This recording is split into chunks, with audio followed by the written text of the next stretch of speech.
Ustaz Somad, kami punya kajian al-tafsir terdiri dari pakar-pakar, dari pakar aspek bahasanya, pakar sejarahnya. Tadi disebut ada Gus Baha, pengetahuan beliau hafal Al-Quran, lalu kemudian mengerti tafsir, pakar diberikan Allah pula ilham, banyak hal-hal yang baru kita dengar dari kajian-kajian beliau. Rupanya beliau termasuk mustasyar, penasehat, bahkan salah satu dari pendiri pusat kajian tafsir. Ini baik sekali. Di Rembang itu ada manusia Quran yang tidak banyak dikenal orang. Jadi kalau bapak ibu tanya tentang fikih-fikih dalam Quran, itu beliau luar biasa itu. Namanya Gus Baha. Gus Baha. Kapan-kapan kalau ada pengajiannya, hadiri pengajian beliau. Itu diantara orang yang sangat mengerti Al-Quran. Tentu masyhur sekali ya, di antara yang difahami semua ulama bahwa Quran itu bisa mensyafaati ya. Masyhur sekali bahwa Quran itu bisa apa? Mensyafaati.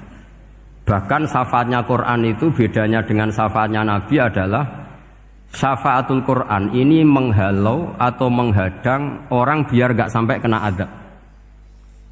Tapi kalau syafaatnya selain Quran itu yang sudah kena azab diambil dari azab itu. Nah, dalu niki kula kepengin matur teng jenengan sedanten karena niki lami sekali saya kaji bahwa malaikat, nggih malaikat sinten mawon itu juga kena konstitusi aturan fikih. Jadi kalau kita sebagai manusia wajib menghormati orang hafal Quran, enggak boleh nyadui wong hafal Quran, enggak boleh ngidoni wong hafal Quran, maka malaikat juga kena aturan yang sama. Karena dia, malaikat ini termasuk makhluk yang mukallaf, makhluk yang kena tatanan Allah Subhanahu wa taala.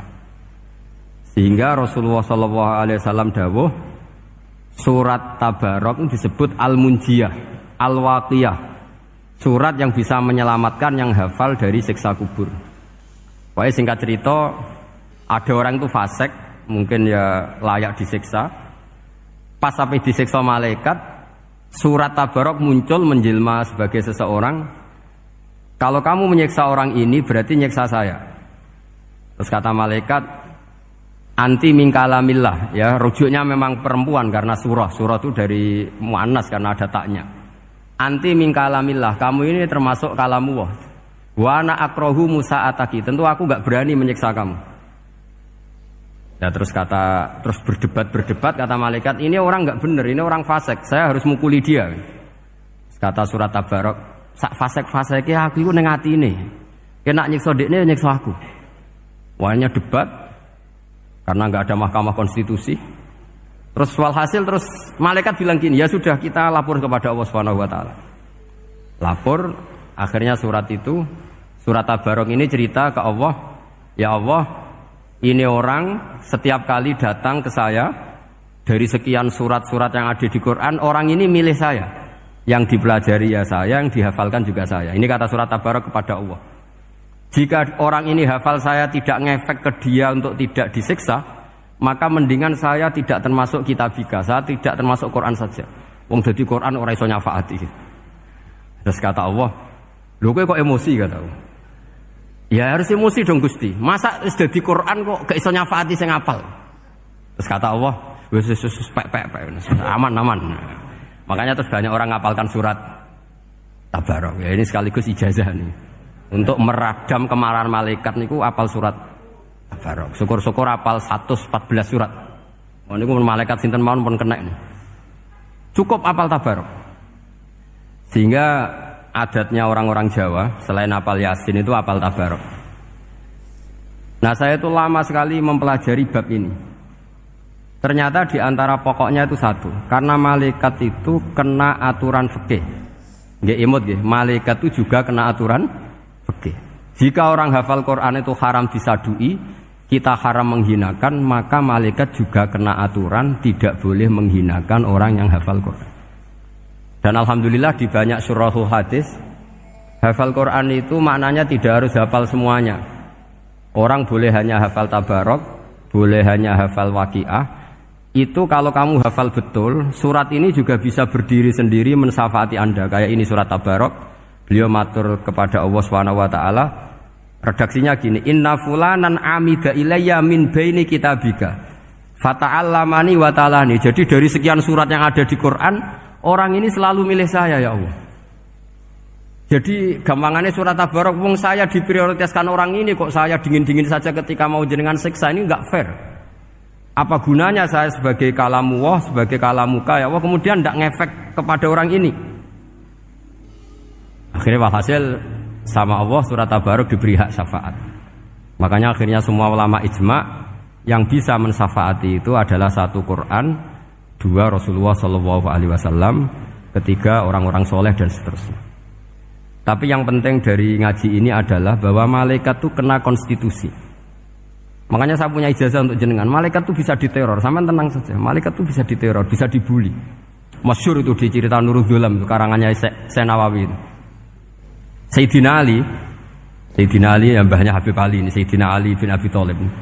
Ya, jadi Rasulullah kita tahu punya menantu yang top alim alamah namanya Sayyidina Ali. Sayyidina Ali ku yang menuso. Jadi dekne ku iseng kepengin roh Umar ku wedi. Mergo mangkel. Wong kok ning donya anggere wong tau disentak iku kepengin roh Umar disentak. Wong sak urip-uripe nyentak wong. Walhasil Sayyidina Ali ketika Umar wafat, beliau berdoa, ya Allah saya beri kasaf supaya ngerti Umar sing mletene ngono anggere wong disentaki wani gak nyentak mungkar nakir. Mau itu tok tujuannya. Karena Sayyidina Ali itu orang yang luar biasa, walhasil dituruti mbek pangeran kasaf. Wasaf melihat mungkar nakir datang itu matanya kalkidril ghali, kayak apa panci yang menganga. Seru. Umar baru bangun dari kubur. Sayyidina Ali sebenarnya ingin melihat kalahnya Umar sebetulnya. Niatnya itu ingin melihat kalahnya Umar. Ternyata Umar tersinggung, langsung berdiri. Hei malaikat, kamu itu harus punya akhlak. Kamu tahu saya siapa? Saya ini temannya kekasihnya Allah. Yang diandalkan temannya, bukan dia. Jadi bolehlah neror malaikat itu boleh. Kamu tahu saya ini siapa? Saya ini temannya kekasihnya Tuhan, kekasihnya Allah.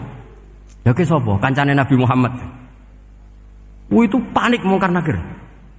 Panik terus matur Allah, ya Allah ini ada orang yang saya teror malah saya diteror.